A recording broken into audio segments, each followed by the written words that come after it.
Tú no deberías estar comiendo aquí. La voz de Valeria atravesó el restaurante como un latigazo.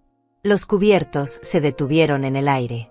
Las conversaciones murieron. Hasta la música de fondo pareció bajar su volumen.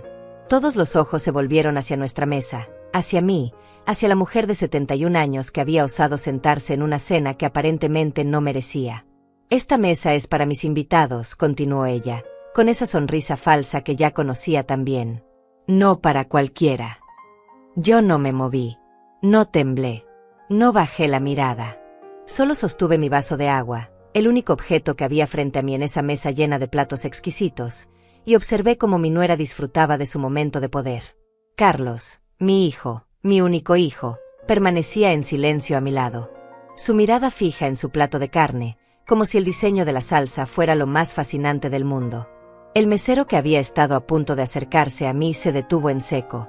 Miró a Valeria, luego me miró a mí, y finalmente retrocedió con la bandeja de pan que probablemente iba a ofrecerme.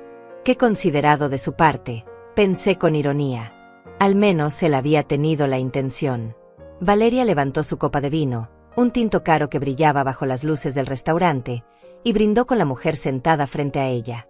Renata Vallejo, esposa de uno de los socios de negocios de Carlos. Una mujer que me había conocido años atrás, que había cenado en mi casa, que había comido de mi comida casera. Ahora me miraba con una mezcla de lástima y alivio, agradecida de no ser ella la humillada de la noche. Por las nuevas oportunidades, dijo Valeria alzando su copa más alto, y por saber reconocer quién merece estar en nuestras vidas. Todos brindaron. Menos yo, por supuesto. No tenía nada con que brindar excepto mi agua tibia. Escuché el tintineo de las copas, el murmullo aprobatorio de los invitados, y sentí como el peso del silencio de Carlos se hacía más pesado a mi lado.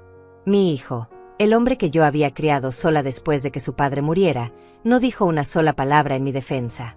Pero ellos no lo sabían. No podían saberlo. Mientras Valeria saboreaba su momento de triunfo, mientras Carlos evitaba mi mirada como un cobarde, mientras los invitados fingían no sentirse incómodos por la anciana relegada al extremo de la mesa, yo pensaba en algo completamente diferente. Pensaba en la carpeta marrón que estaba escondida debajo de mi colchón. En las grabaciones de audio guardadas en un teléfono que ellos no sabían que yo tenía. En las conversaciones que había escuchado sin que ellos lo supieran. En los documentos que había fotografiado mientras ellos creían que yo dormía mi siesta de anciana inútil. Pensaba en César Olivares, el abogado que había sido vecino nuestro hacía 20 años, cuando Carlos apenas era un adolescente. El mismo César al que yo había dado de comer durante meses cuando él era un estudiante sin dinero. El mismo que ahora era uno de los abogados más respetados de la ciudad. El mismo que me había dicho por teléfono, apenas 3 días atrás: señora Inés, no se preocupe. Cuando llegue el momento, ellos van a desear nunca haberla subestimado. Así que me quedé sentada en mi silla, tomando sorbos pequeños de mi agua, mientras ellos devoraban sus langostas y sus cortes importados. Los observé reír, brindar, celebrar lo que ellos creían que era su victoria. Valeria pidió un postre de chocolate que costaba $40. Carlos asintió a todo lo que ella decía, como un perro entrenado. Los invitados comentaban sobre sus próximas vacaciones, sobre inversiones, sobre propiedades. Y yo solo pensaba, ellos no saben que yo ya lo tengo todo preparado. Nadie notó cuando alcé mi mano para pedir la cuenta. Nadie prestó atención cuando saqué mi propia cartera, esa vieja cartera de cuero que había sido de mi esposo. Nadie se dio cuenta cuando dejé sobre la mesa suficiente dinero para cubrir mi vaso de agua y una propina generosa para el mesero que había intentado ser amable. Me puse de pie despacio, con la dignidad que 71 años de vida me habían enseñado. Mi silla hizo un pequeño ruido contra el piso. Carlos levantó la vista por primera vez en toda la noche, sorprendido. Valeria dejó de hablar a media frase. Los invitados me miraron con curiosidad. Disculpen, dije con voz clara, firme, sin temblores ni lágrimas. Tengo que retirarme. Mañana tengo una reunión importante muy temprano. Valeria rió. Una risa corta, despectiva. ¿Una reunión? ¿Tú? Por favor, Inés, no seas ridícula. Yo sonreí. Una sonrisa pequeña, casi imperceptible, pero que sentí hasta los huesos. Sí, Valeria. Una reunión. Con mi abogado. Creo que tú y Carlos también deberían considerar buscar uno pronto. El silencio que siguió fue diferente al anterior. Este no era incómodo. Era helado. Valeria abrió la boca, pero no salió ningún sonido. Carlos se puso pálido, sus nudillos blancos alrededor del tenedor. Renata Vallejo dejó su copa a medio camino de sus labios. No esperé respuestas. No necesitaba ver sus caras de confusión convertirse en pánico. Todavía no. Eso vendría después. Tomé mi abrigo del respaldo de la silla, me lo coloqué con cuidado, y caminé hacia la salida del restaurante con la espalda recta y la cabeza en alto. Detrás de mí, escuché el murmullo comenzar. Las preguntas susurradas. La voz alterada de Valeria tratando de reír como si todo fuera una broma. La voz baja de Carlos preguntando qué había querido decir yo con eso. Pero yo seguí caminando. Crucé el restaurante sintiendo cada mirada clavada en mi espalda. Empujé la puerta de cristal y salí a la noche fresca. El aire entró en mis pulmones como una bocanada de libertad. Me detuve un momento en la acera, mirando las luces de la ciudad. Por primera vez en meses, sentí algo parecido a la paz. No era alegría todavía. No era victoria. Pero era el principio de algo. El principio del fin de ellos. El principio del comienzo de mi verdadera vida. Saqué mi teléfono del bolso y marqué un número que ya tenía memorizado. César, dije cuando contestó. Sí, soy yo. Ya pasó. Hice lo que dijiste. Planté la semilla. Ahora déjalos que se ahoguen en su propia paranoia. Escuché su risa suave del otro lado de la línea. Perfecto, señora Inés. Mañana nos vemos a las 9. Vamos a revisar cada documento. Cuando terminemos, esa casa va a estar tan protegida que ni siquiera van a poder tocar el timbre sin una orden judicial. Colgué y guardé el teléfono. Levanté la mano para detener un taxi que pasaba. Mientras me subía, eché un último vistazo al restaurante a través de la ventana iluminada. Pude ver a Valeria gesticulando con violencia. A Carlos con la cabeza entre las manos. A los invitados incómodos, queriendo escapar de una situación que de pronto se había vuelto tóxica. Sonreí de nuevo.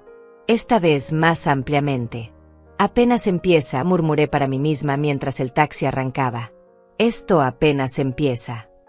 El taxi me dejó frente a mi casa 20 minutos después. Esa casa que había sido mi hogar durante 43 años. La misma donde había criado a Carlos, donde había llorado la muerte de mi esposo, donde había celebrado cumpleaños y navidades que ahora parecían pertenecer a otra vida. Una vida donde yo todavía creía que el amor de un hijo era incondicional. Abrí la puerta y el silencio me recibió como siempre. Un silencio que ya no me asustaba, que ya no me hacía sentir sola. Me había acostumbrado a él.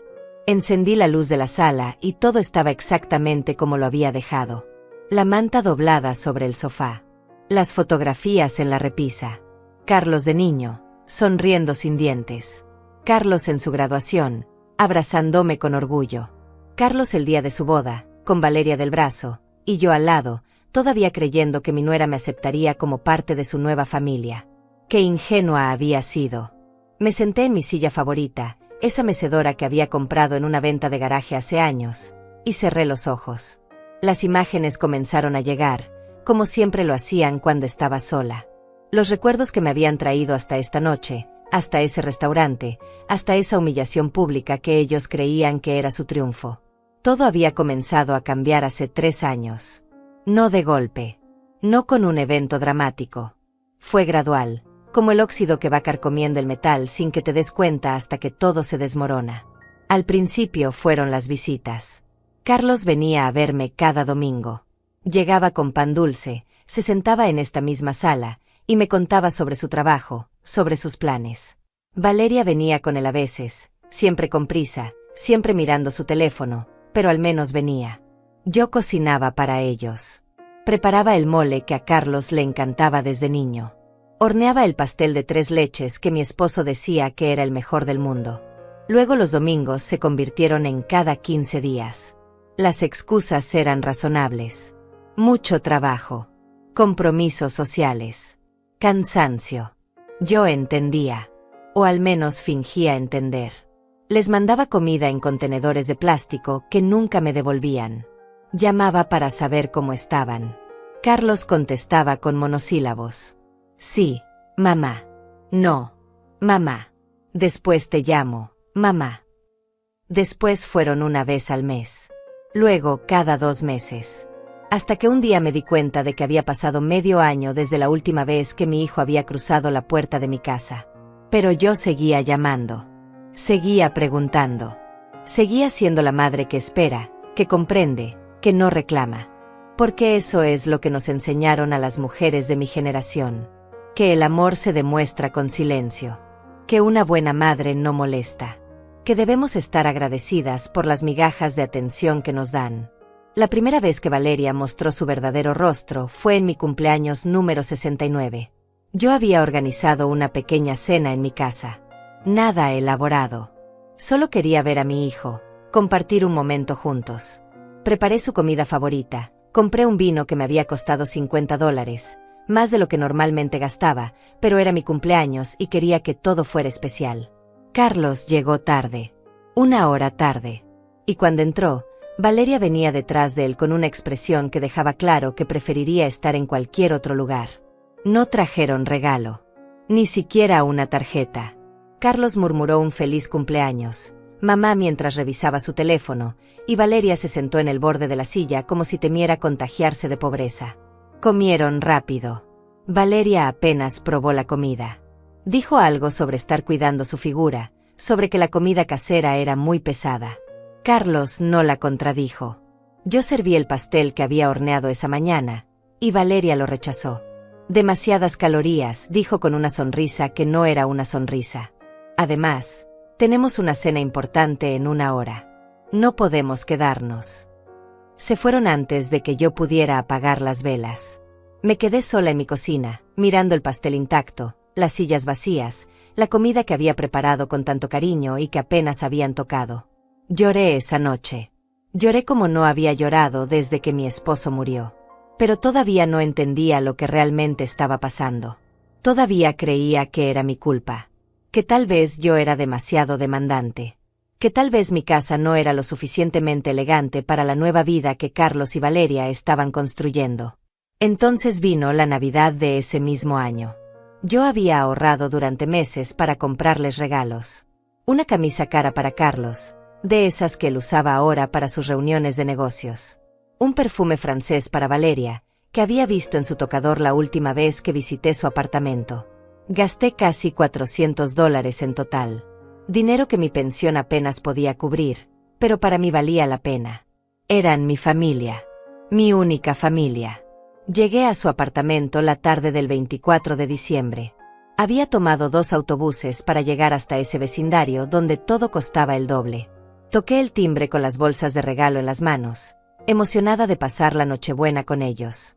Valeria abrió la puerta. Llevaba un vestido negro elegante, maquillaje perfecto, tacones altos. Me miró de arriba abajo, y vi cómo su expresión pasaba de la sorpresa al disgusto en menos de un segundo. Inés, dijo sin abrir completamente la puerta. No sabíamos que venías. Les llamé la semana pasada, respondí confundida. Carlos me dijo que podía venir a cenar. Ella suspiró. Un suspiro largo, exagerado, como si yo fuera un problema que había aparecido en el peor momento. Tenemos invitados. Gente importante. Socios de Carlos. No podemos tener. No es una cena familiar. Me quedé helada en el pasillo. Detrás de Valeria podía escuchar risas, música suave, el tintineo de copas. Una fiesta. Estaban teniendo una fiesta de Navidad y yo no estaba invitada. Pero es Nochebuena, murmuré, sintiendo como mi voz se quebraba. Lo sé, dijo Valeria con impaciencia.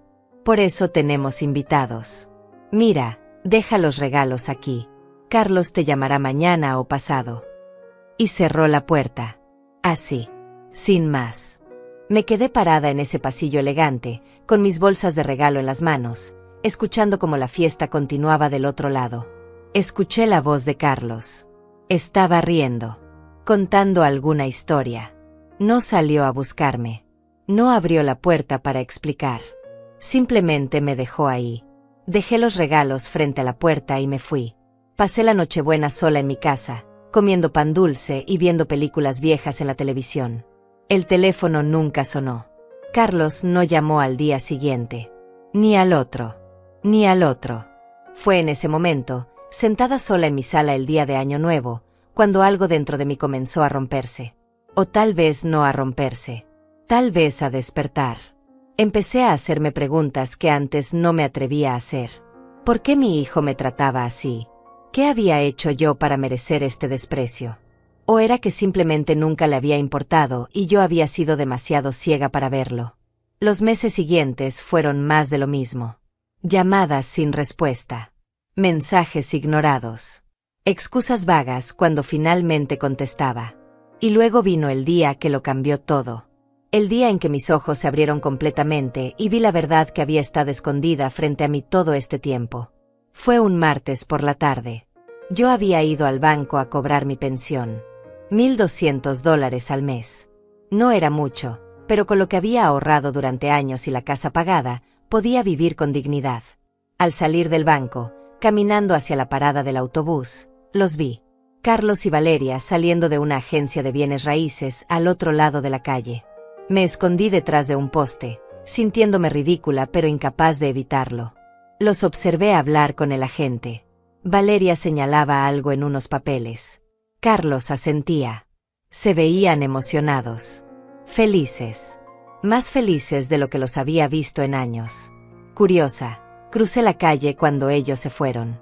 Entré a la agencia fingiendo interés en alguna propiedad.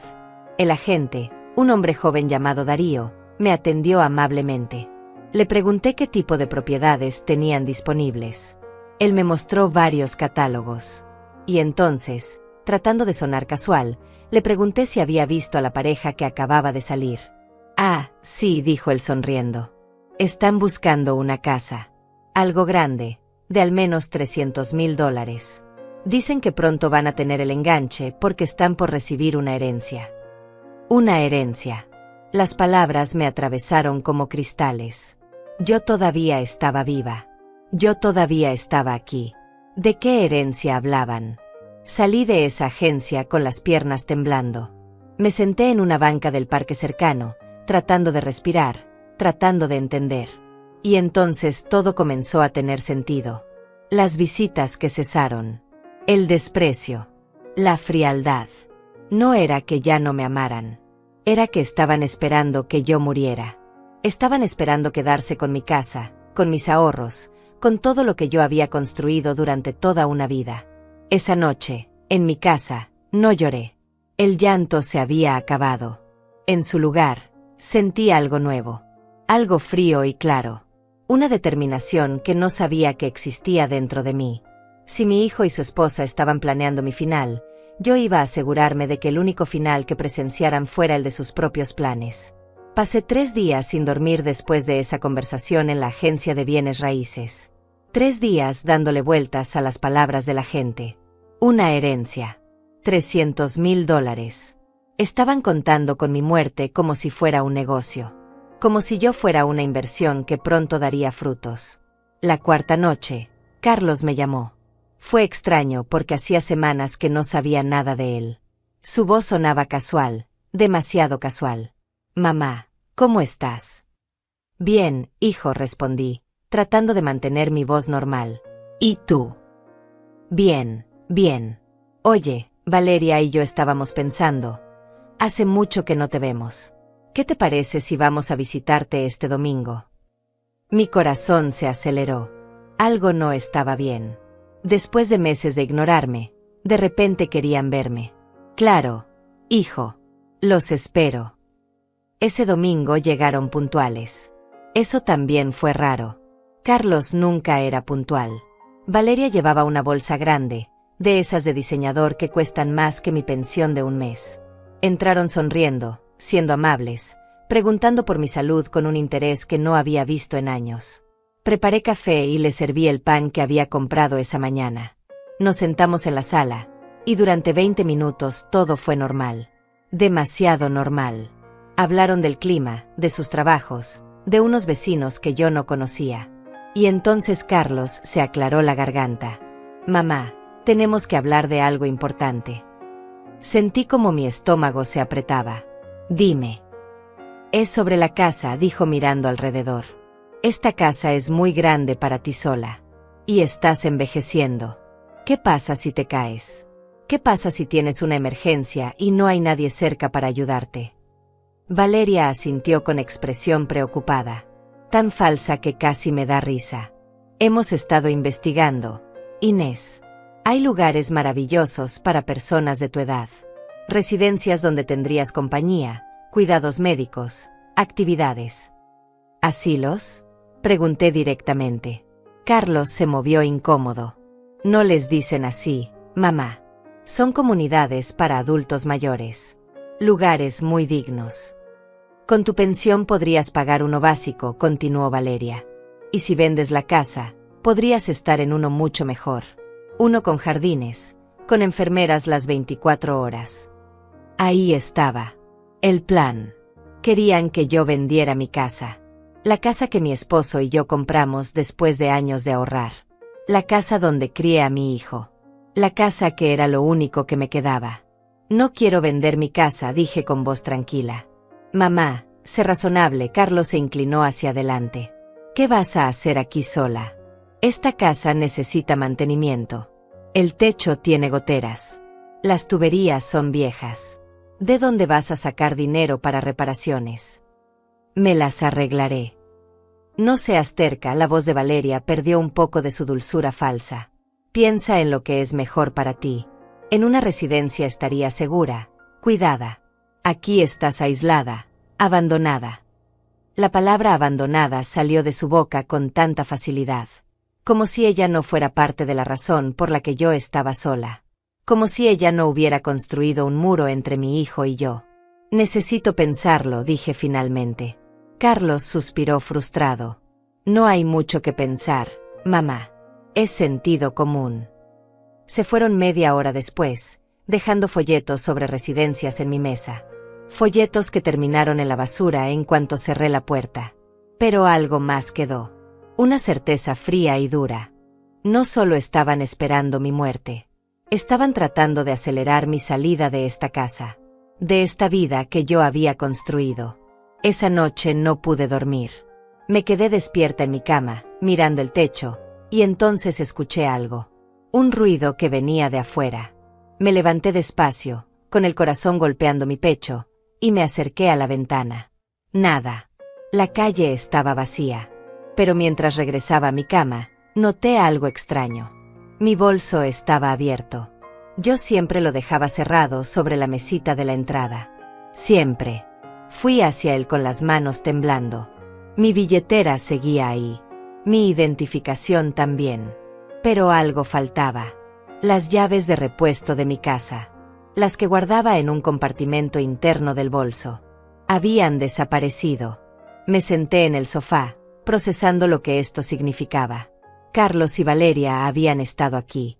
Ellos sabían dónde guardaba mi bolso. Uno de los dos había tomado esas llaves mientras yo estaba en la cocina preparando el café. Ahora tenían acceso a mi casa cuando quisieran. Al día siguiente contraté a un cerrajero. Le pedí que cambiara todas las cerraduras. Me costó $200 que no tenía planeado gastar, pero no me importó. Cuando terminó, me sentí un poco más segura. Un poco. Pero sabía que esto era solo el principio. 2 semanas después llegó una carta. Era del banco. Una solicitud de préstamo a mi nombre. $50,000 usando mi casa como garantía. Yo no había solicitado ningún préstamo. Llamé al banco inmediatamente. Me dijeron que la solicitud había sido rechazada porque mi firma no coincidía con la que tenían en archivo. Pero alguien lo había intentado. Alguien había tratado de falsificar mi firma para sacar dinero usando mi propiedad. No necesitaba ser detective para saber quién había sido. Guardé esa carta. La puse en una caja de zapatos vieja que escondí en el fondo de mi armario. Era la primera prueba. La primera pieza de evidencia de lo que mi hijo y mi nuera estaban haciendo. Empecé a prestar atención a cosas que antes ignoraba. Empecé a mantener mis documentos importantes en un lugar seguro. Mi escritura de la casa. Mi testamento. Mis estados de cuenta bancarios. Todo lo guardé en esa caja. Y empecé a anotar fechas, horas, conversaciones. Un mes después, Carlos volvió a visitarme. Esta vez vino solo. Traía comida china, de esas que cuestan $20 y que él sabía que me gustaban. Se sentó conmigo, actuó como el hijo que recordaba de años atrás. Me preguntó cómo estaba. Me contó sobre su trabajo. Casi me convenció de que había sido mi imaginación, de que tal vez yo estaba siendo paranoica. Entonces, como quien no quiere la cosa, sacó unos papeles de su maletín. Mamá, necesito que me firmes algo. ¿Qué es? Es un poder notarial. Solo para que yo pueda ayudarte con tus cosas si algún día lo necesitas. Si tienes que ir al hospital, o si necesitas que alguien maneje tus finanzas por un tiempo. Tomé los papeles. Los leí despacio, aunque mis ojos ya no eran lo que eran. Poder notarial amplio. Eso significaba que él podría hacer lo que quisiera con mi dinero, con mi casa, conmigo. Podría vender mi propiedad. Podría internarme en cualquier lugar. Podría vaciar mi cuenta bancaria. No voy a firmar esto, Carlos. Su expresión cambió. La máscara se cayó por un segundo, y vi algo en sus ojos que nunca había visto antes. Rabia. Frustración. Mamá, es por tu bien. ¿Qué pasa si te enfermas? ¿Qué pasa si quedas incapacitada? Si eso pasa, ya veremos. Pero ahora no voy a firmar nada. Se puso de pie bruscamente. Los papeles cayeron al suelo. Eres imposible. ¿Sabes eso? Imposible. Terca. Estamos tratando de ayudarte y tú nos pones obstáculos en cada paso. ¿Ayudarme? Lo miré fijamente. ¿Cómo me ayudaron cuando pasé la Navidad sola? ¿Cómo me ayudaron cuando cerré la puerta en mi cara en Nochebuena? Eso fue diferente. Teníamos compromisos. Siempre tienen compromisos.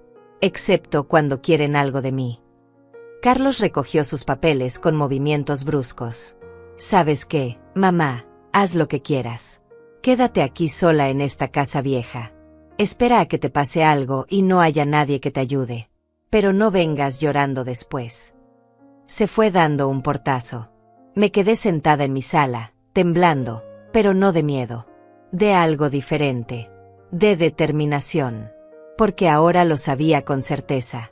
Mi hijo no estaba preocupado por mi bienestar. Estaba preocupado por mi dinero. Esa noche hice algo que nunca había hecho.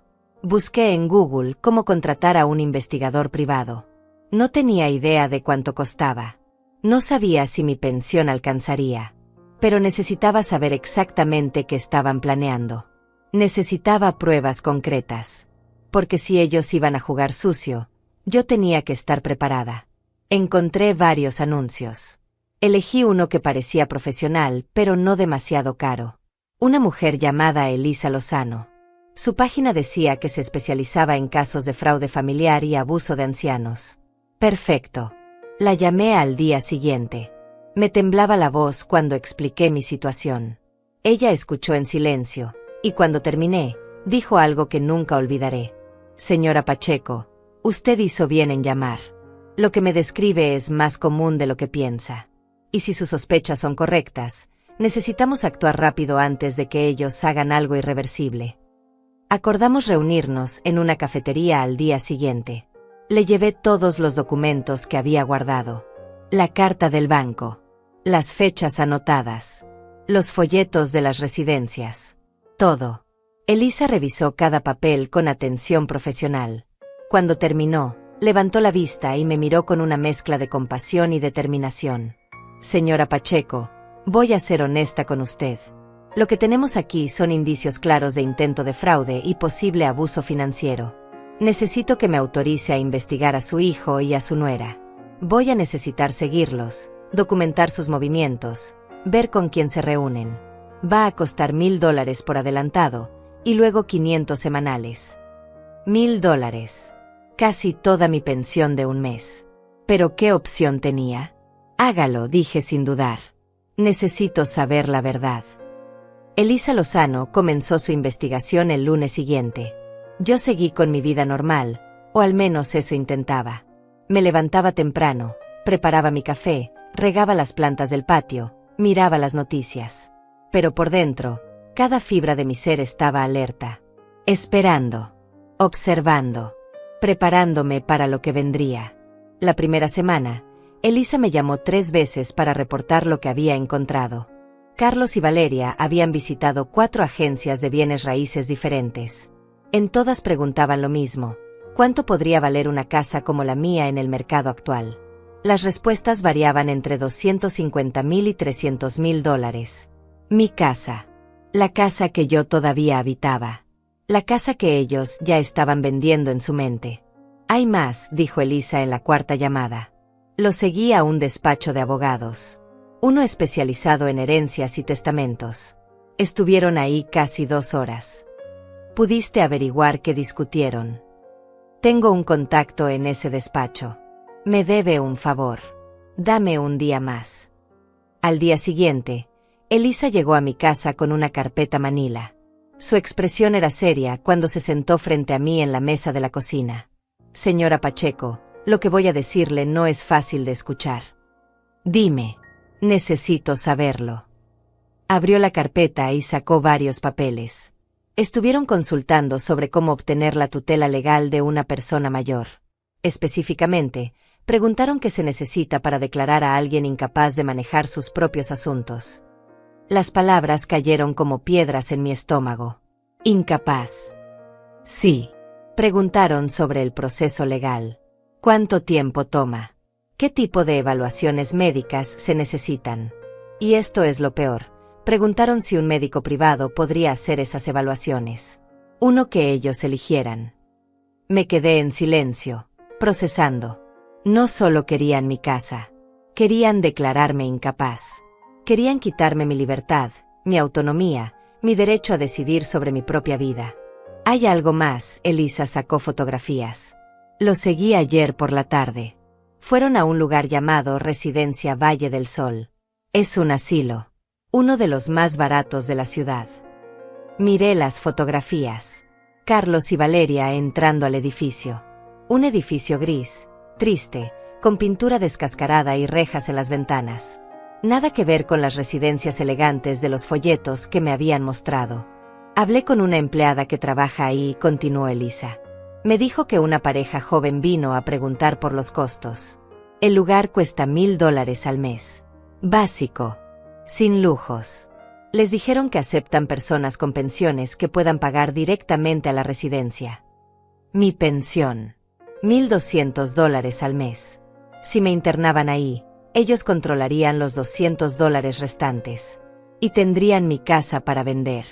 Yo estaría encerrada, controlada, despojada de todo. ¿Cuánto necesitas para seguir investigando? Pregunté con voz firme. Señora Pacheco, ya tengo suficiente para que usted tome medidas legales. No. Necesito más. Necesito que esto sea tan sólido que no pueda negarlo. Que no puedan escapar. Sigue investigando. El tiempo que sea necesario. Elisa me miró con respeto. Como usted diga. Pero le recomiendo que también tome medidas preventivas. Proteja sus bienes. Hable con un abogado. Ya lo hice. Bueno, voy a hacerlo. Esa tarde llamé a César Olivares. No hablaba con él desde hacía años, pero recordaba que su madre me había dado su número cuando nos encontramos en el mercado meses atrás. Me había dicho, si algún día necesitas ayuda legal, mi César está aquí en la ciudad. Es buen abogado. Y nunca olvidó lo que hiciste por él. Lo que hice por él fue simple. Cuando César era estudiante de Derecho, vivía en el departamento al lado del nuestro. Era un muchacho delgado, siempre con libros bajo el brazo, siempre estudiando. Su familia era pobre. Él trabajaba de noche y estudiaba de día. Más de una vez lo vi comiendo solo pan. Así que empecé a cocinar de más. Cada vez que hacía pollo, guardaba un plato para él. Cuando horneaba, le llevaba algo. No era caridad. Era simplemente ser humano. Señora Inés, su voz sonó sorprendida cuando le expliqué quién era. Claro que la recuerdo. ¿Cómo está? Necesito tu ayuda, César. Necesito un abogado. Y necesito que sea alguien en quien pueda confiar. Dígame dónde y cuándo. Estaré ahí. Nos reunimos 2 días después en su oficina. Era un lugar modesto pero profesional. César había crecido. Ya no era el muchacho flaco que comía mi comida. Era un hombre de 40 y tantos años, con traje formal y una mirada inteligente. Pero cuando me vio entrar, se puso de pie y me abrazó como si fuera su propia madre. Señora Inés, cuénteme todo. Le conté. Cada detalle. La agencia de bienes raíces. Las llaves robadas. El intento de préstamo falso. Los papeles del poder notarial. La visita al despacho de herencias. El asilo. Todo. César tomaba notas, su expresión cada vez más seria. Cuando terminé, él se recostó en su silla y dejó escapar un suspiro largo. Señora Inés, lo que me describe es un caso claro de abuso financiero de un adulto mayor. Posiblemente intento de fraude. Y conspiración para privación ilegal de la libertad. ¿Puedo hacer algo? Puede hacer mucho. Primero, vamos a blindar legalmente todo lo que usted posee. Su casa, sus cuentas bancarias, cualquier inversión o ahorro que tenga. Vamos a crear un fideicomiso que haga imposible que alguien más, incluyendo su hijo, pueda tocar esos bienes sin su autorización expresa. ¿Cuánto va a costar? César sonrió. Señora Inés, usted me dio de comer durante 2 años cuando yo no tenía nada. Me trató con dignidad cuando otros me miraban con lástima. ¿Cuánto cree que vale eso? No me debe un centavo. Esto lo hago porque es lo correcto. Sentí lágrimas quemando mis ojos, pero no las dejé salir. Todavía no. Gracias, César. Hay algo más que podemos hacer, continuó. Podemos preparar una trampa legal. Hacer que ellos mismos se incriminen. Pero para eso, usted va a tener que ser muy valiente. Va a tener que enfrentarlos. Va a tener que grabar conversaciones, conseguir que admitan sus planes. ¿Está dispuesta a hacer eso? Sí, lo que sea necesario. Durante las siguientes 2 semanas, mi vida se convirtió en una actuación. César me enseñó a usar una grabadora pequeña que cabía en el bolsillo de mi chaqueta. Me enseñó qué preguntas hacer, cómo guiar una conversación para que la otra persona revelara información sin darse cuenta. Practiqué frente al espejo. Practiqué mi expresión de anciana confundida. Mi voz temblorosa. Mi aparente fragilidad. Si ellos me veían como una vieja débil e ingenua, yo usaría esa percepción en su contra. La primera prueba fue cuando Carlos vino a visitarme un miércoles por la tarde. Llegó solo otra vez. Yo tenía la grabadora en el bolsillo de mi delantal. Mi corazón latía tan fuerte que temí que él pudiera escucharlo. Hola, mamá. Traje tu revista favorita, dijo dejando una revista de crucigramas en la mesa. Gracias, hijo. Qué amable de tu parte. Preparé té. Nos sentamos. Hablamos de tonterías durante 10 minutos. Entonces, como si fuera algo que acabara de recordar, dije, Carlos, he estado pensando en lo que dijiste sobre la casa. Vi cómo sus ojos se iluminaban. Sí. Es que tienes razón. Es muy grande para mí sola. Y las reparaciones, no sé si pueda seguir pagándolas. Exactamente, mamá. Me alegra que estés siendo razonable. Pero tengo miedo, dije con voz suave, vulnerable. Si vendo la casa, ¿dónde voy a vivir? Ya te lo dijimos. En una residencia. Un lugar donde estés cuidada. Como esa que me mostraste en las fotos. Valle del Sol. Carlos se puso tenso por un segundo. ¿Cómo sabes de ese lugar? Vi el folleto que dejaste la última vez. Es un buen lugar. Es adecuado. Tiene lo que necesitas. ¿Y cuánto cuesta? Eso no te preocupes. Tu pensión lo cubrirá. ¿Y el dinero de la casa? ¿Dónde quedará? Aquí vino la parte importante. César me había dicho que prestara atención a cómo respondería. Bueno, mamá, lo lógico es que yo lo maneje por ti. Para que no te preocupes por esas cosas. Para que puedas estar tranquila en la residencia sin estrés de pagos o papeles. ¿Y si necesito algo? ¿Y si quiero salir de ahí? Carlos se aclaró la garganta. Las residencias tienen reglas. Mamá, no puedes salir cuando quieras. Es por seguridad. pero puedes recibir visitas. ¿Me visitarías? Hubo una pausa larga. Demasiado larga. Claro, mamá. Cuando podamos. Cuando podamos. No cuando quiera. Cuando podamos. La verdad estaba ahí, flotando entre nosotros como humo venenoso. Déjame pensarlo un poco más, dije finalmente. La frustración en su rostro fue obvia. Mamá, no hay mucho que pensar. Entre más esperes, más complicado será todo. Lo sé, hijo. Solo dame unos días más. Cuando se fue, apagué la grabadora y la escuché completa. Cada palabra estaba ahí. Su plan. Su intención. Su frialdad. César tenía razón. Ellos mismos se estaban cavando su propia tumba. Esa noche no dormí. No por miedo. Por algo diferente. Por primera vez en meses, tal vez en años, sentí algo parecido al poder. Yo no era la víctima. No más. Yo era la cazadora. Y mi presa no tenía idea de lo que se le venía encima. Llamé a Elisa. Necesito que intensifiques la vigilancia. Quiero saber cada movimiento que hagan. Cada reunión. Cada llamada si es posible. Eso va a costar más. No me importa. Usa todo mi ahorro si es necesario. Esto tiene que ser perfecto. Porque yo estaba construyendo algo. No solo una defensa. Una trampa. Una red tan apretada que cuando finalmente cayeran en ella, no habría forma de escapar. Y el momento perfecto para cerrar esa red estaba llegando. Lo sentía en mis huesos. En la forma en que Carlos presionaba cada vez más. En la desesperación que empezaba a filtrarse en las acciones de Valeria.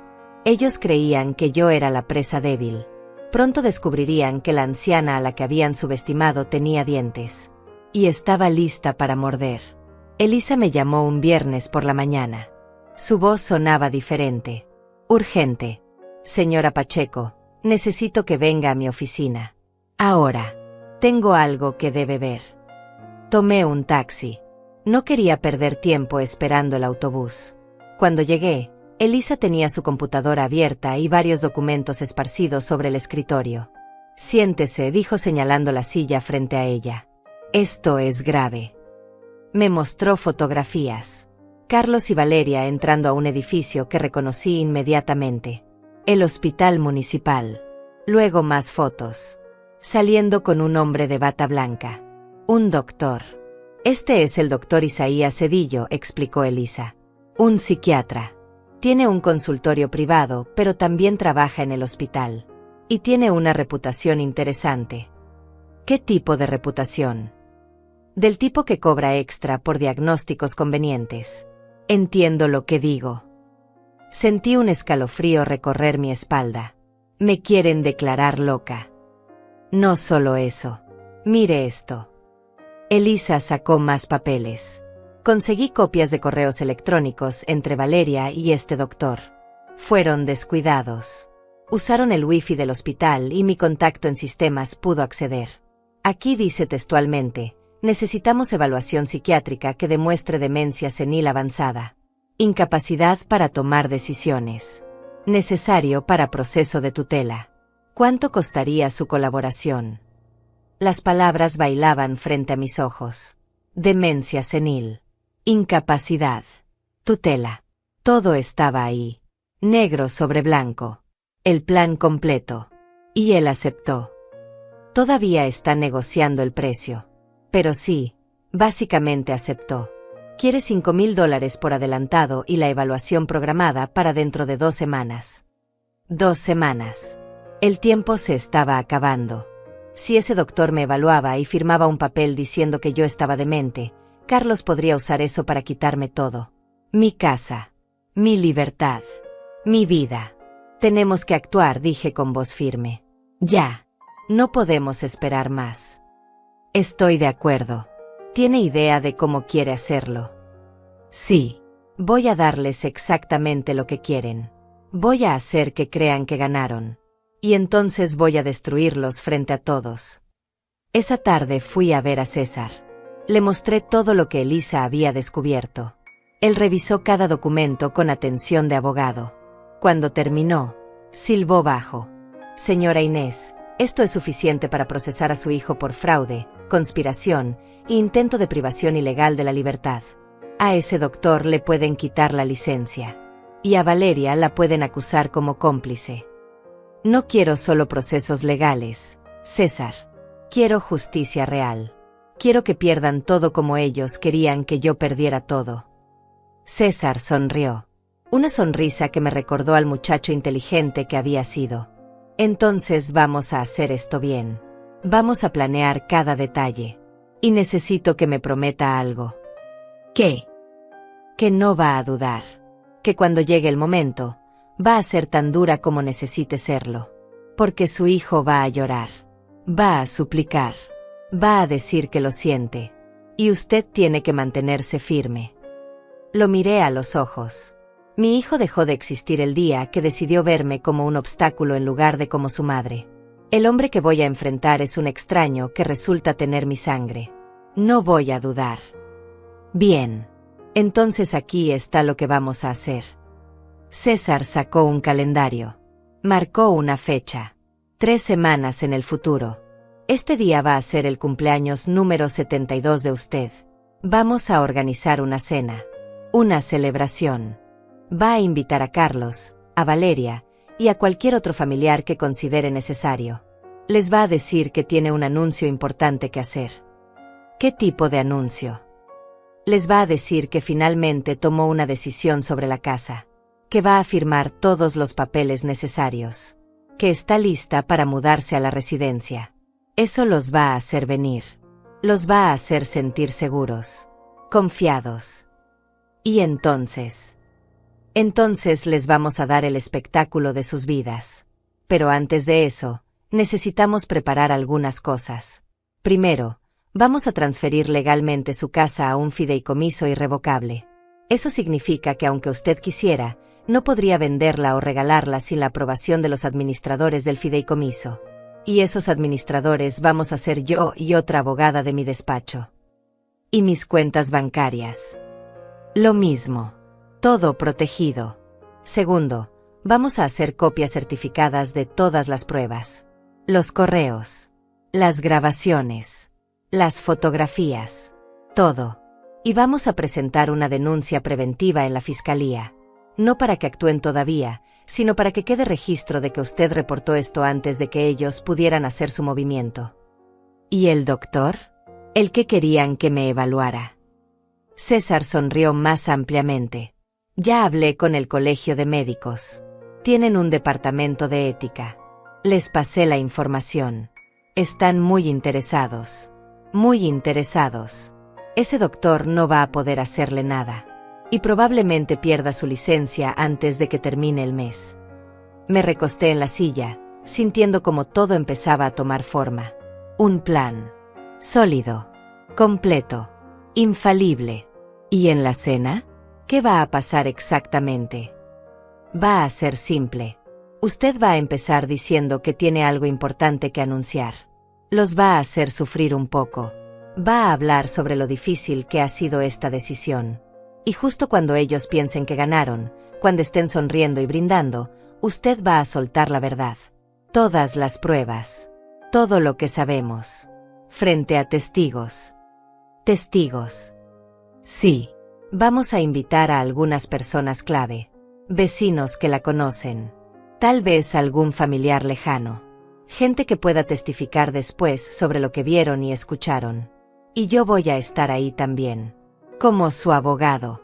Para asegurarme de que todo sea legal. Y después, señora Inés, usted va a recuperar su vida. Va a romper con las personas que la traicionaron. Y va a comenzar de nuevo. En sus propios términos. Salí de la oficina de César con algo que no había sentido en años. Esperanza. Real. Sólida. Por primera vez desde que todo esto comenzó, sentí que no solo iba a sobrevivir. Iba a ganar. Los días siguientes los pasé preparando. Llamé a Carlos y le dije exactamente lo que César me había indicado. Que había tomado una decisión.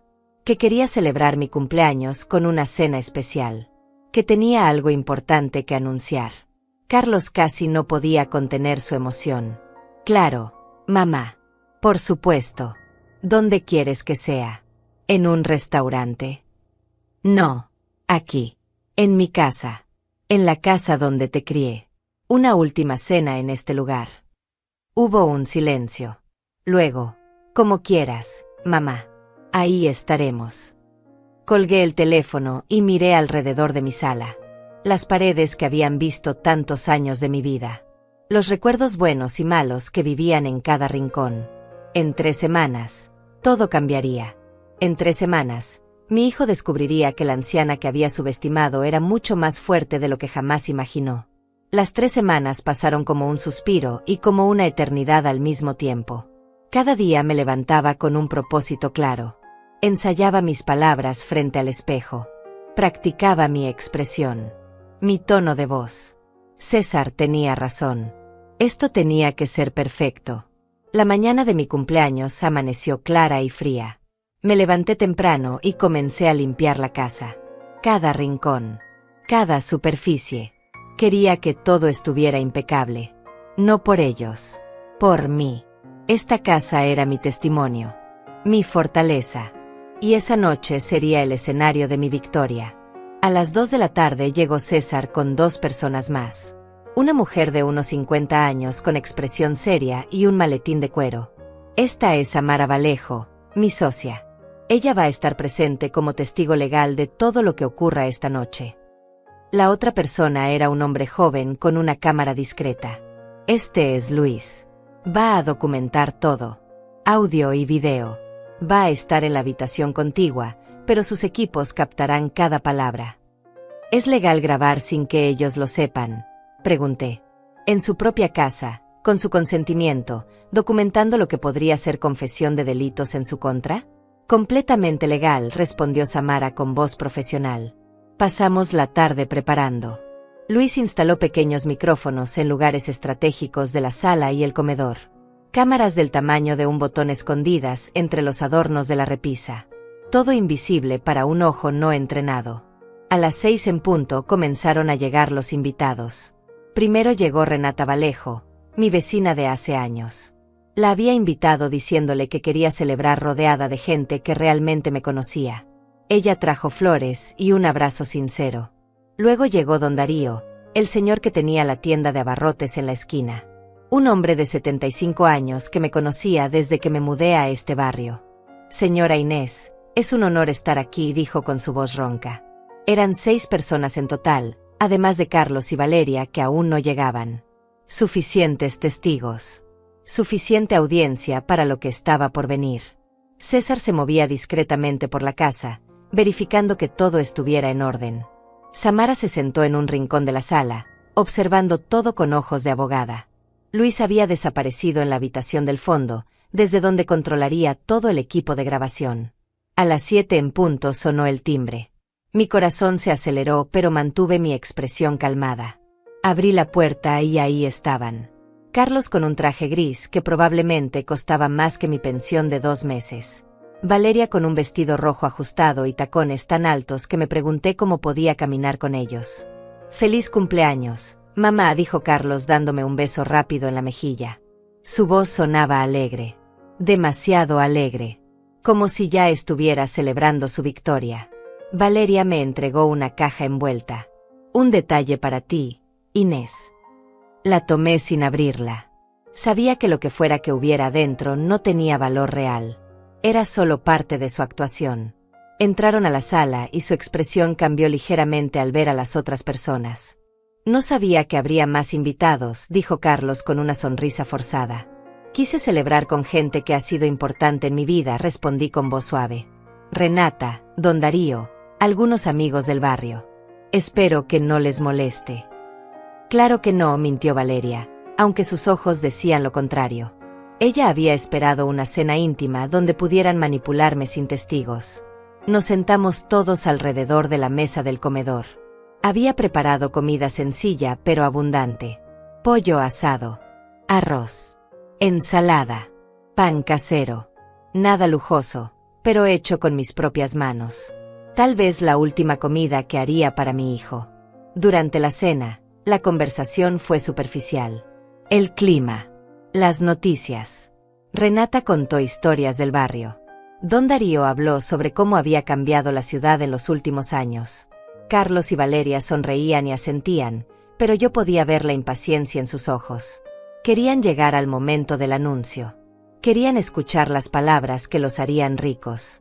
Después del plato principal, me puse de pie. El silencio cayó sobre la mesa. Todos los ojos se volvieron hacia mí. Quiero agradecerles a todos por estar aquí esta noche, comencé con voz clara. Cumplir 72 años es un privilegio que no todos tienen. He vivido una vida larga. He visto cosas buenas y cosas malas. He amado.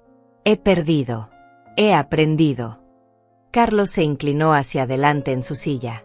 Valeria tenía las manos entrelazadas sobre la mesa, sus nudillos blancos de la tensión.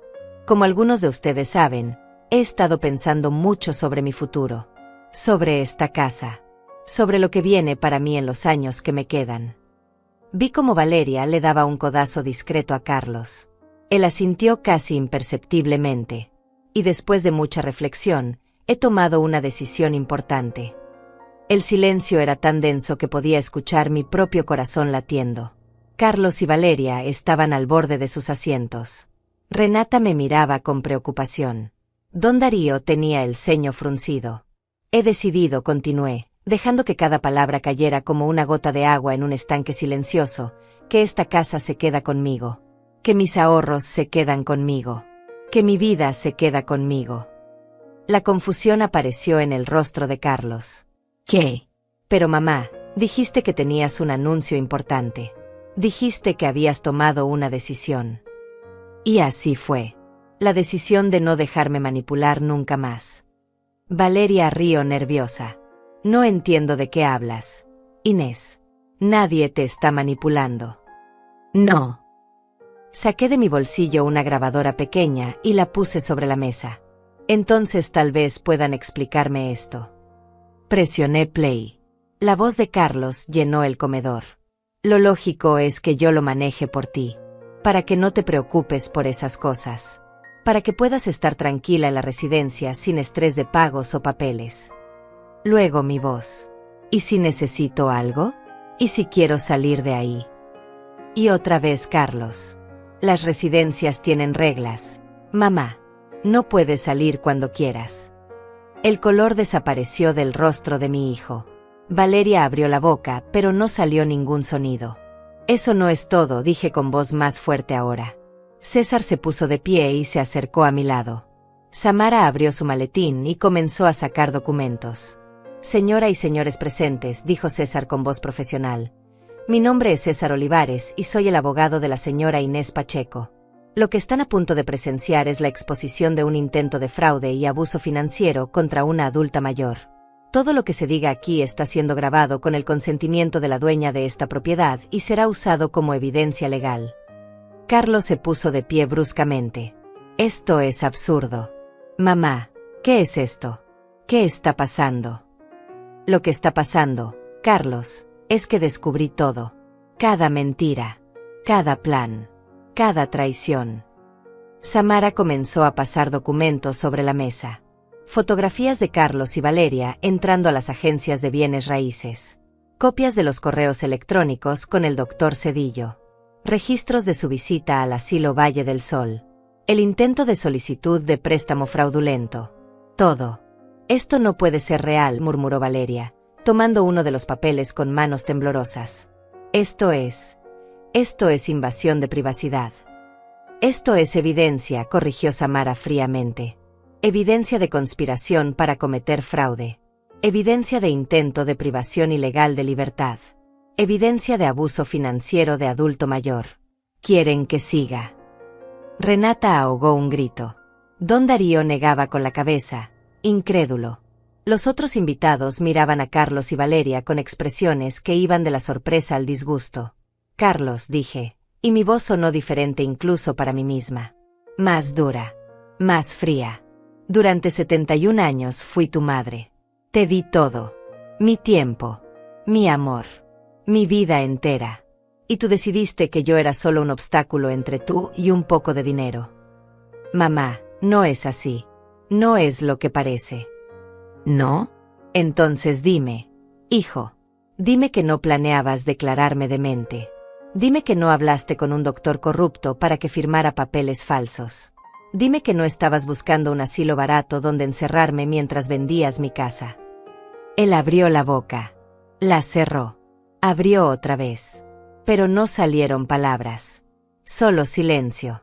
El silencio de un hombre atrapado en su propia mentira. Valeria se puso de pie. Vámonos, Carlos.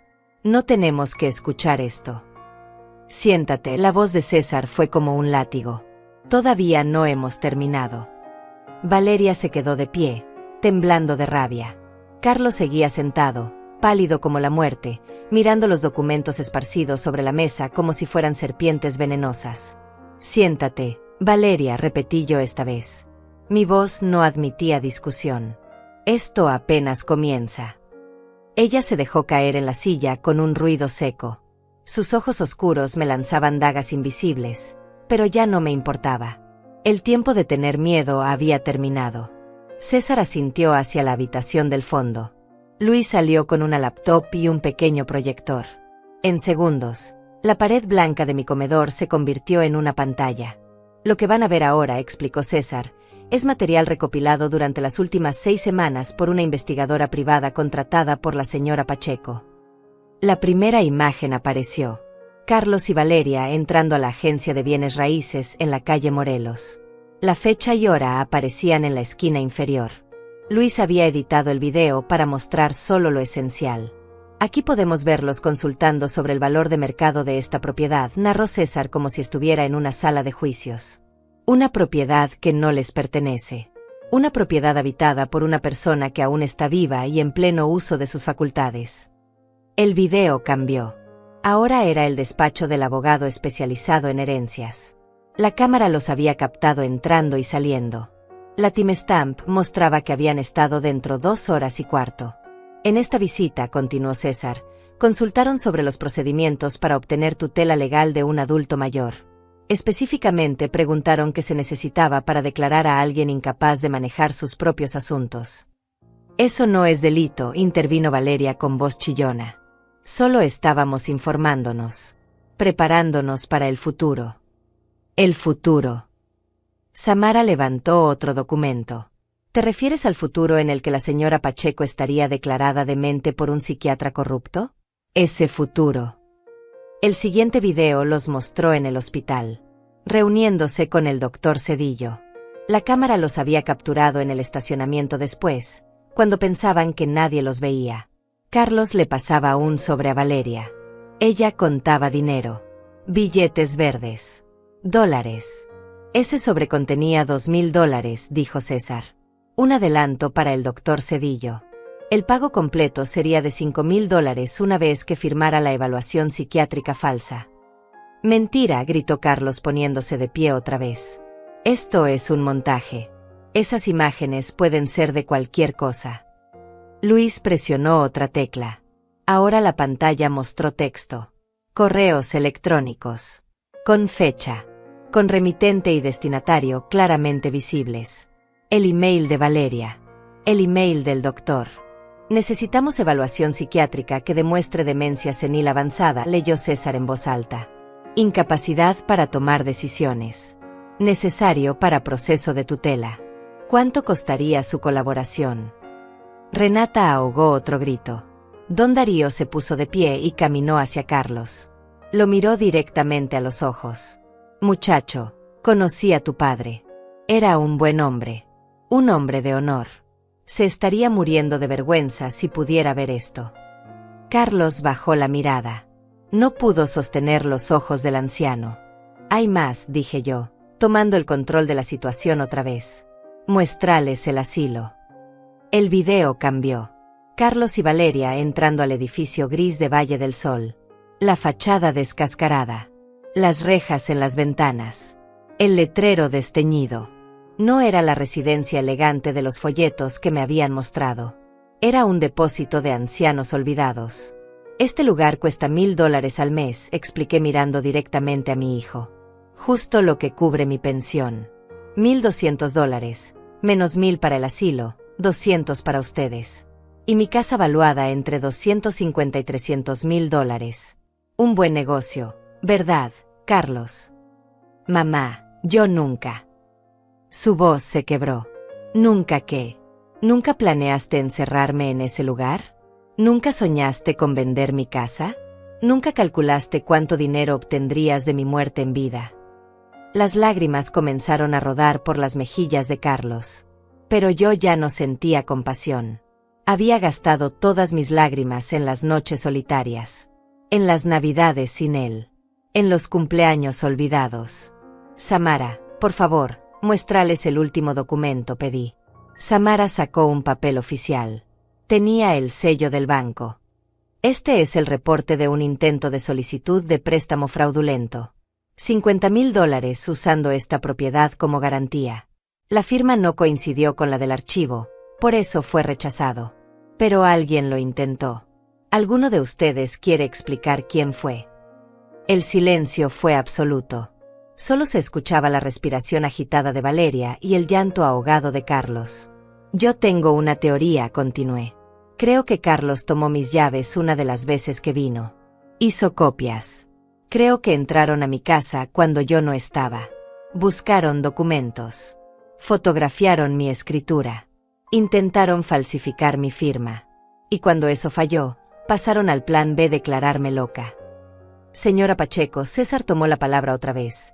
Desea presentar cargos formales contra estas personas por los delitos de intento de fraude, conspiración, falsificación de documentos y planeación de privación ilegal de libertad. Todos los ojos estaban sobre mí.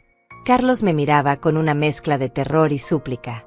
Valeria había perdido toda su arrogancia. Parecía un animal acorralado. Todavía no respondí. Primero quiero que entiendan algo. Me acerqué a Carlos. Quedé frente a él.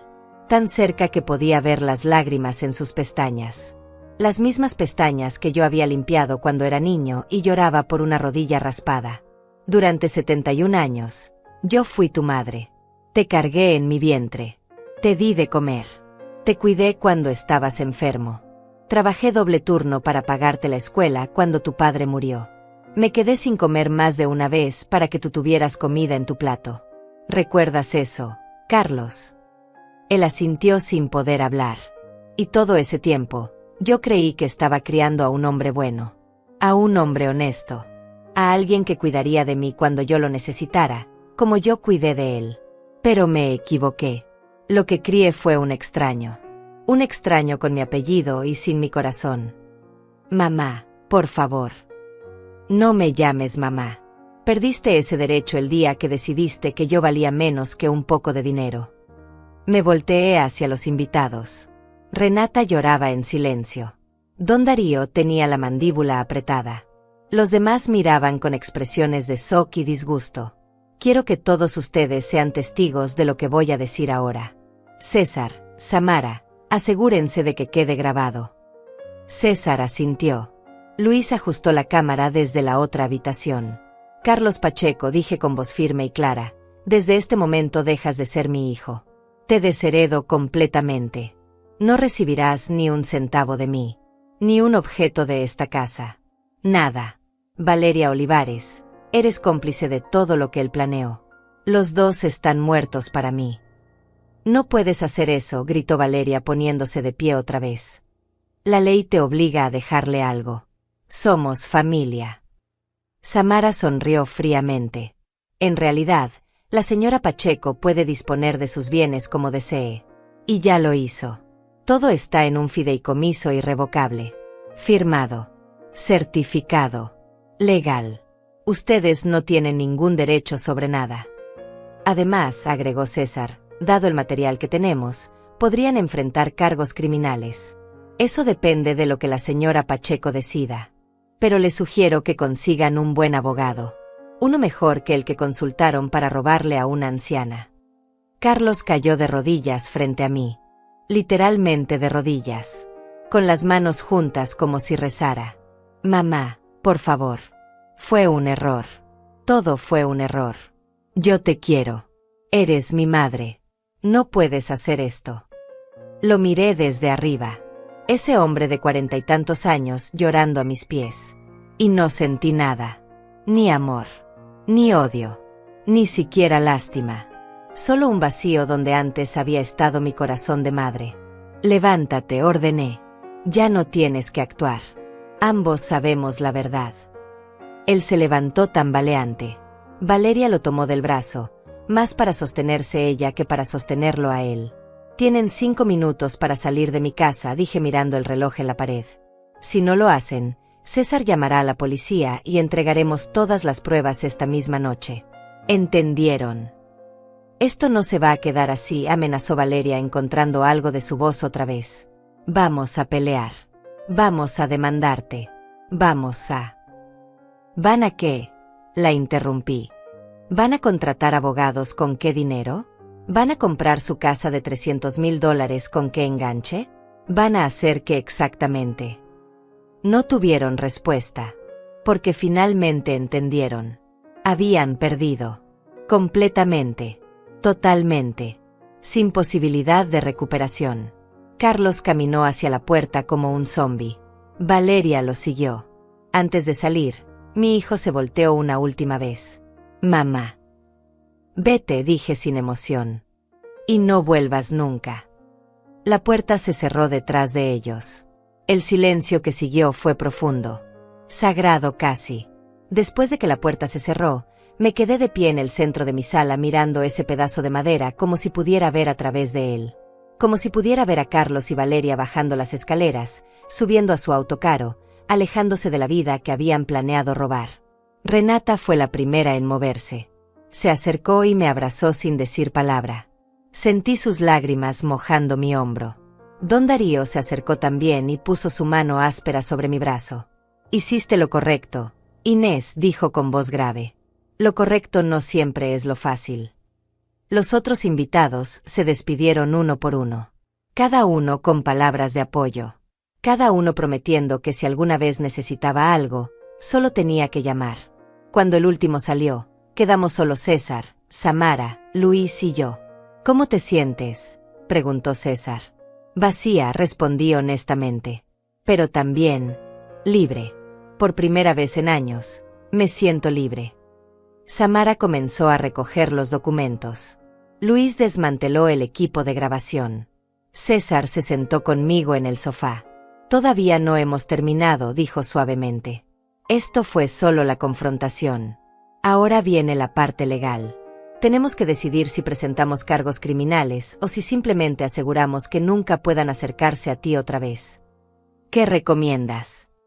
Honestamente, con toda esta evidencia, podrían ir a prisión. Especialmente con el tema del doctor Cedillo. Fraude, conspiración, falsificación de documentos. Estamos hablando de años de cárcel potenciales. Me quedé en silencio pensando. ¿Quería ver a mi hijo en prisión? ¿Quería ser la responsable de destruir completamente su vida? Pero, continuó César, también podemos hacer algo diferente. Podemos presentar una orden de restricción. Prohibirles legalmente acercarse a ti o a tu propiedad. Podemos asegurarnos de que el doctor Cedillo pierda su licencia y enfrente sus propias consecuencias. Y podemos mantener toda esta evidencia como garantía. Si alguna vez intentan algo otra vez, entonces sí, vamos con todo. Eso, dije finalmente. Eso es lo que quiero. No quiero verlo en prisión. Ya no es mi hijo, pero tampoco quiero ser su verdugo. Solo quiero que me dejen en paz. Entonces eso haremos, Samara cerró su maletín. Mañana a primera hora presentamos la orden de restricción. También voy a enviar toda la información sobre el doctor Cedillo al colegio médico y a la fiscalía. Ese hombre va a perder todo. ¿Y mi casa? ¿Mi dinero? Todo está protegido. Completamente, aseguró César. El fideicomiso es irrevocable. Nadie puede tocarlo. Tu pensión entra directamente a una cuenta nueva que solo tú controlas. Tu testamento está actualizado dejando todo a instituciones de caridad. Carlos y Valeria no tienen ningún camino legal para obtener nada. Después de que todos se fueron, me quedé sola en mi casa. El silencio era diferente ahora. No era el silencio pesado de la soledad y el abandono. Era el silencio de la paz. del final de una batalla. Caminé por cada habitación apagando luces. En la cocina, recogí los platos de la cena. La comida que había preparado para lo que pensé que sería mi última cena con mi hijo. Guardé las sobras en el refrigerador. Mañana las llevaría a don Darío. Él sabría apreciarlas. Esa noche dormí profundamente por primera vez en meses. Sin pesadillas. Sin despertarme cada hora preguntándome qué estarían planeando. Sin ese peso constante en el pecho. Los días siguientes fueron un torbellino de actividad legal. César y Samara presentaron todos los documentos necesarios. La orden de restricción fue aprobada en 48 horas. Carlos y Valeria tenían prohibido acercarse a menos de 100 metros de mí o de mi propiedad. Si lo hacían, irían directamente a prisión. El doctor Cedillo fue citado por el colegio médico. Cuando se enfrentó a la evidencia de los correos electrónicos y las fotografías, no tuvo defensa. Le suspendieron la licencia de inmediato. Escuché después que también enfrentaba cargos criminales. Su carrera estaba terminada. Una semana después del enfrentamiento, César me llamó. Inés, Carlos contrató un abogado. Quieren negociar. ¿Negociar qué? No tienen nada que negociar. Quieren que retires la orden de restricción. Dicen que Carlos quiere disculparse apropiadamente, que quiere intentar reconstruir la relación. Reí. Una risa amarga. Diles que no. Diles que la orden de restricción se mantiene. Diles que no quiero sus disculpas. No quiero nada de ellos. ¿Estás segura? Completamente segura. Pero las llamadas no se detuvieron ahí. Carlos consiguió mi nuevo número de alguna manera. Me llamó llorando. Dejó mensajes de voz suplicando, diciendo que lo sentía, que había sido débil, que Valeria lo había manipulado. Todas las excusas que alguien puede dar cuando finalmente enfrenta las consecuencias de sus acciones. Bloqueé el número. Cambié mi número otra vez. Le di el nuevo solo a las personas en las que confiaba. Un mes después, Renata me contó que había visto a Carlos y Valeria. Estaban vendiendo cosas. Su auto caro. Ropa de diseñador. Joyas. Aparentemente habían gastado más dinero del que tenían anticipando mi dinero. Ahora estaban endeudados. Desesperados. ¿Cómo te hace sentir eso?, preguntó Renata. Nada, respondí honestamente. No siento nada. Y era verdad. El amor que había sentido por mi hijo se había extinguido como una vela sin oxígeno. No lo odiaba. Simplemente ya no existía para mí.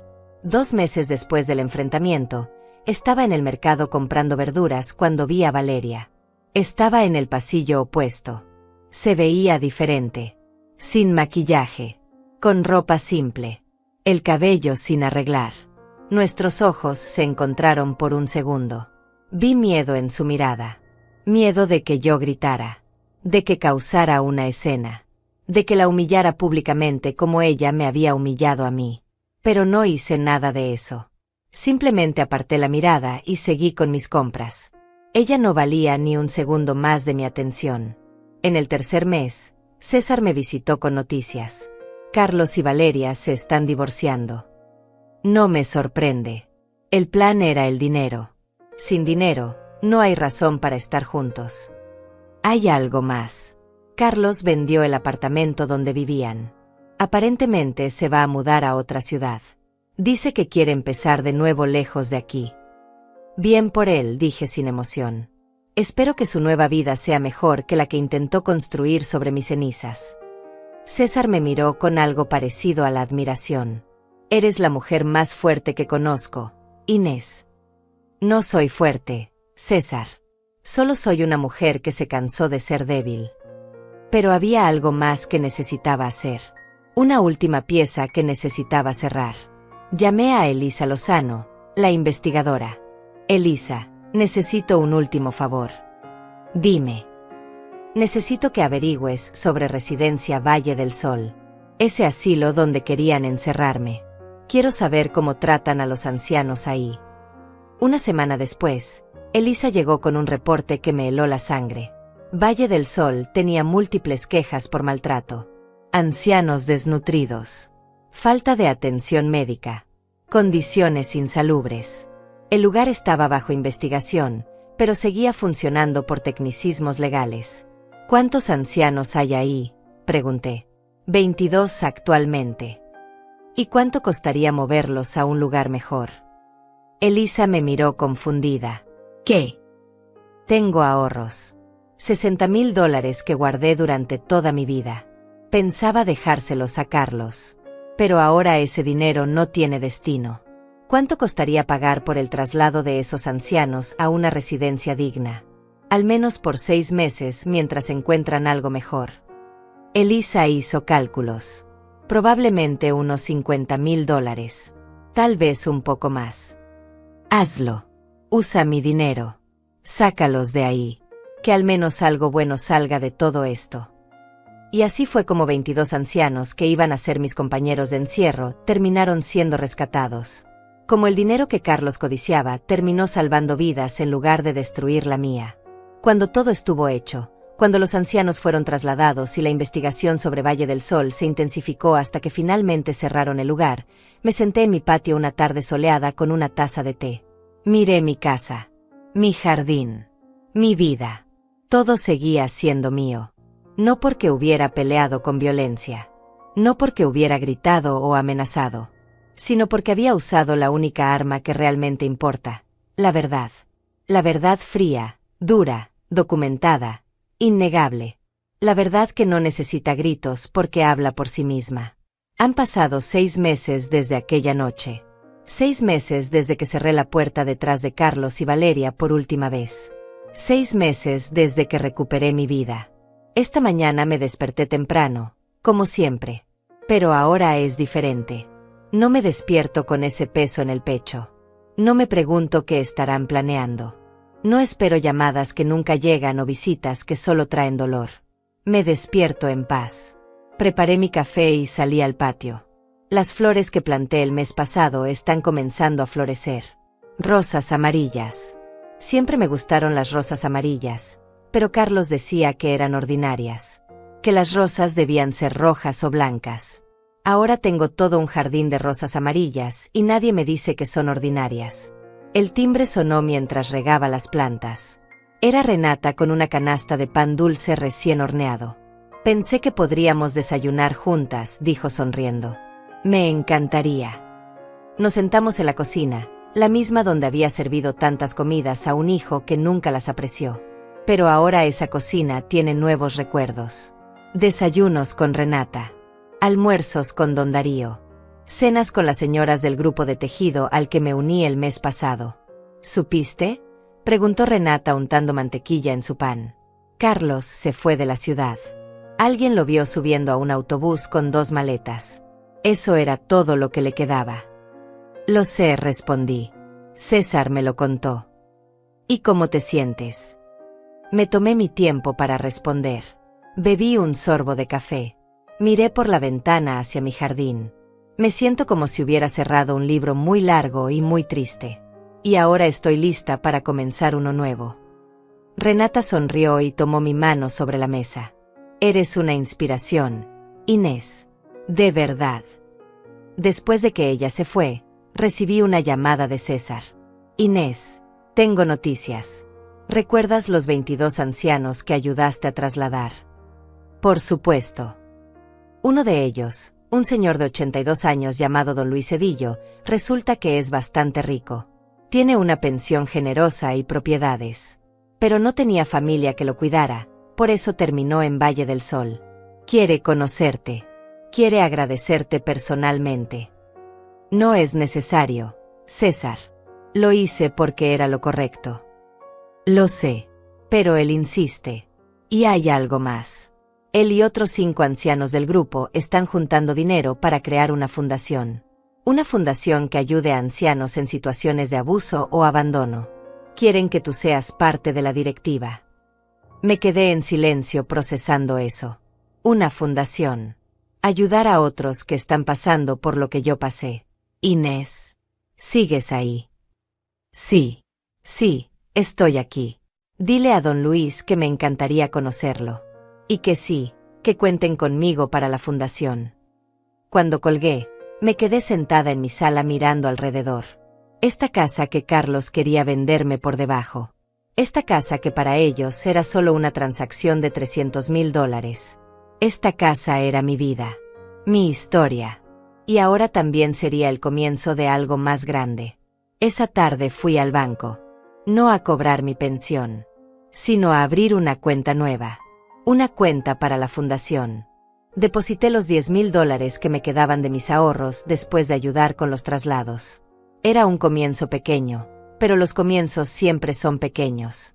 Cuando salí del banco, el sol estaba comenzando a ponerse.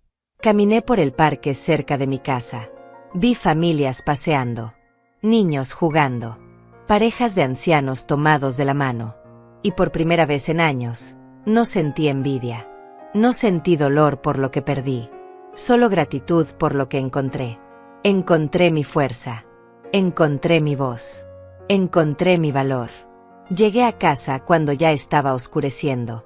Encendí las luces y me preparé una cena sencilla. Sopa de verduras. Pan tostado.